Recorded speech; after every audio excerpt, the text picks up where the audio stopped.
Hello and welcome to a very special How I Paint Things. Now today we're going to tackle something a little different in that I've done Stormtroopers before, but with the individuality you see in ARC Troopers from the Clone Wars, I think it merits a little bit more attention. So this is a slightly more involved guide than previous ones, and it's not too difficult, but there is going to be some straight lines. So, scary as it might sound on occasion, I'll show you a couple of the ways that I use to make that easier for myself. We'll keep this one nice and brief. All of the paints will be listed in the description below, so let's get started. So once you've got your ARC Trooper assembled, it's time to go ahead and prime him. And for this, I've used Corax White. Now, it's a little difficult to see on camera, but in person, this isn't a pure white. It's a very faint blue-gray, which gives us a little bit more that we can do with it to make it look three-dimensional. Starting from a pure white, depending on what you're going to do with it, will work perfectly well. But I think for a little bit of depth, having that fraction of color in Corax White is going to help us out quite a lot. Now the first color we're going to start with is to apply Apothecary White generously over all of his armor. And you'll see all this gumph collected at the bottom here. I use agitators in my contrast line because you're going to need them. Apothecary White, it settles like an absolute bear, but it is super useful. So I'm going to shake this until my arm falls off. And then once I've reattached the arm so I can use it, let's load up a brush and start applying this over the armor. Now you'll see it goes on quite blue, but as it sort of settles and starts finding the recesses, it will dry and tighten up on the flatter areas and look a lot better. So I tend to find it's worth going over everything with this, even stuff that we are going to paint a different color later. Particularly with things like the blue and some of the light gray areas. A little bit of this white stuff will actually help our base coats. So, take your time. You don't need to bathe him in this, but you can be fairly generous with it. Once he's covered, we'll give him about 5-10 minutes to dry.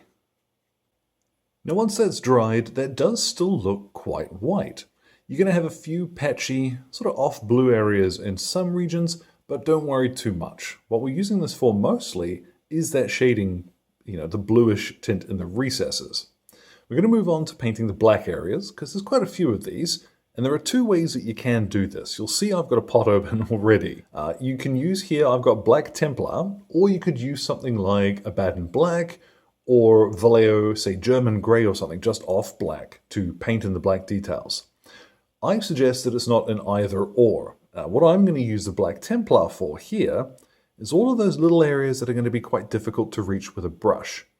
So places like his eye lenses, for example, because of the way this flows, you'll probably find it's going to be easier to get it into these smaller regions and then use a traditional black paint to paint in, his pauldron, his backpack, and that sort of thing.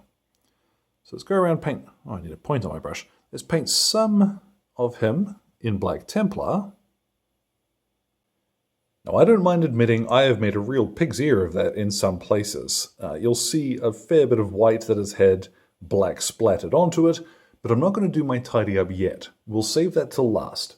Reason being, we have the grey and the blue details still to paint, so some of that is going to cover over some of these mistakes as we go. Don't worry too much.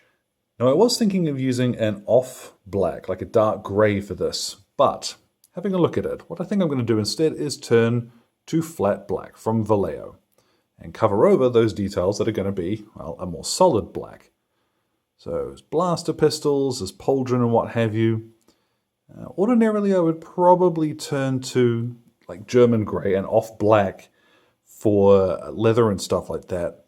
But I think for the clones in particular, a slightly more solid, cartoony sort of look is going to suit them. So let's go around now and the black stuff, paint black.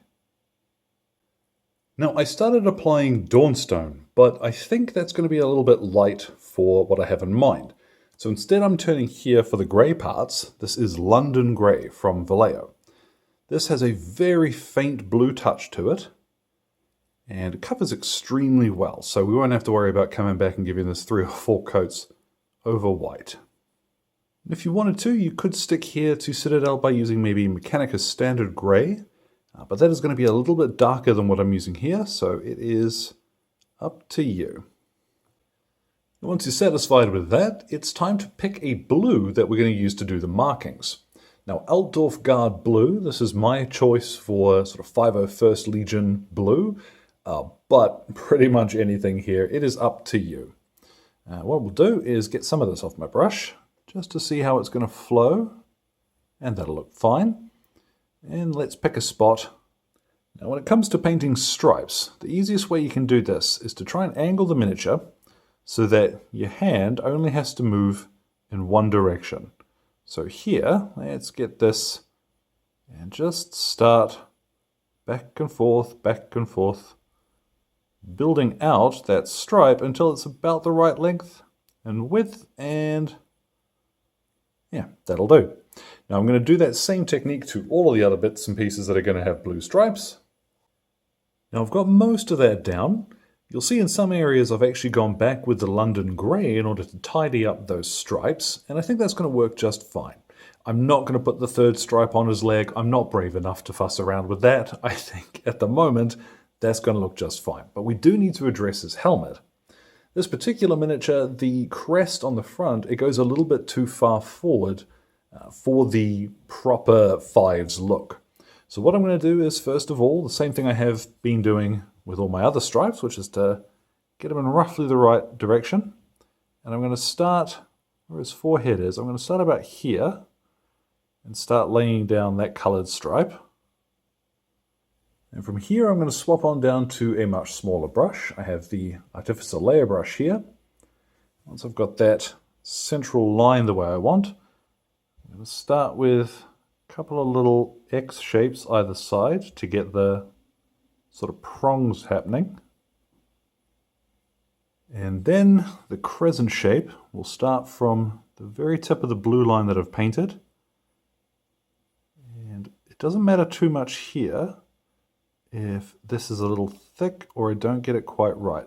As a matter of fact, if I run over and end up with a slightly thicker line, that's probably to my benefit, because we are going to come back and tidy this with a little bit of Corax White. Once those are evened out, I don't think that's perfect on my one here, but I'm not too fussed. This is tiny wee dot. This is Evil Sun Scarlet. I want to put one, goodness me, this is nerve-wracking, here at the front, and then on the other side too. Now at this scale, don't worry if they're not the right shape. It's just the spot of color you need. Now if you're more patient than I am, you'll probably get a better result. That's not perfect, but I'm satisfied with that for the table. What I've got now, we're finally going to move on to our Corax White and do some tidy up on those white panels. Now this stuff, man, Corax White can be a real pain in the neck to get smooth. So I do recommend have a little bit of Lamian medium and an agitator into the pot, because that will help you a lot. What I'm going to do is just flatten out some of the larger panels with a little bit of Corax White. Now I'm going to come back as a final stage and do some pure white highlights, but for now I think you'll see how that does tidy everything up quite a bit. What I'm going to go is back to my black, and anywhere where I've splurged over onto areas that I want to stay, well, black. Let's tidy those up now. Particularly on the Karma, this is going to be a really easy spot to clean up now. And now to highlight the black, what I have is some Dawnstone. You'll find if you thin this down a little, and instead of using the tip of your brush, we're going to angle it so that I can use the edge just to grab some of the very high points. And there, you don't have to worry about painting a straight line. So flicky, flicky, flicky. Now what I'm going to do is use this to highlight the soft parts, so including his backpack. When it comes to his blaster and what have you, we'll use something slightly different. Now one of the most useful tools that you can have in your arsenal is a really grimy, nasty brush. This one's come from a stationery aisle, and I've got a tiny bit of Necron compound, which I've scrubbed most of this off, and I'm going to very lightly dry brush along the edges of his blaster pistols. D12s or D17s. Everything's got a name and number in Star Wars. So I'm going to do his pistols with this, and I will also carefully flick along his blaster strapped to his pack. Now at this stage, if that looks a little too shiny to you, you can hit that with a bit of Nuln Oil, but I quite like that. Really, it's a matter of choice. Speaking of Nuln Oil though, we are going to use that, because what I'm going to do is use it to get a little bit of definition between the grey panels, areas of blue, and such like that. It's probably a little too much on my brush. We'll paint that into the recesses of the grey panels, and as well, anywhere that I've got blue panels bordered by grey, let's get a little bit of Nuln Oil in there too. Now, there isn't as much of that as I had thought at first, which is good. We're going to move on and finish our grey with some highlights of Administratum Grey. Now this stuff is super light. If you're worried about how bright it's going to go on, just thin it down a little more than usual, and it won't cover quite so strongly. All we're going to do is some very corner highlights on some of these panels, just to make some of the armor a little more three-dimensional. You don't have to do complete edges, just a little corner or a tip here and there is going to be enough to lighten this up. Now on the blue, we're going to do the same thing with Rust Grey, which is a nice icy kind of blue color. So in most places, again, you'll be able to use the edge of your brush just to catch the very tips of some detail.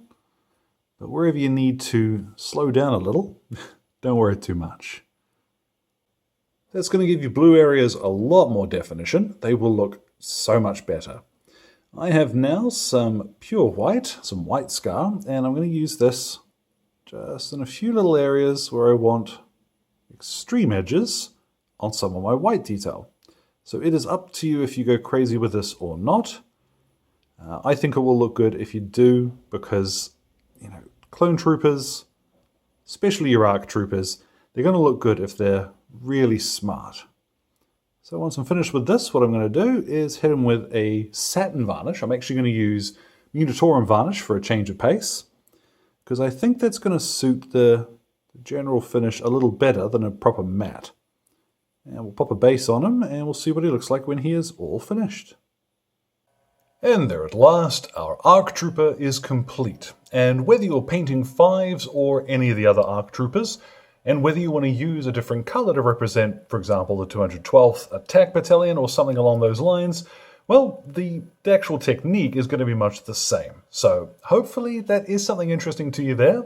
It's a little more involved than painting, ordinary stormtroopers or clone troopers, which are much the same. The personality and the little bit of individuality that you get in the ARC troopers lets you have a bit of fun with painting them. So, as always, thank you very much to Exit 23 Games for the light and sound equipment, as well as all of the patrons who are keeping me ticking in paints and glue, including my wonderful producers, Ellen Nuttall, Kyrie Crawford, Trainboy, and Jimmy. Your support lets me go out and buy cool toys like this. Any questions or anything, feel free to drop them in the old comments box below. My Twitter and Instagram are both linked there too. So thank you very much for your time, one and all, and you all enjoy the rest of your day.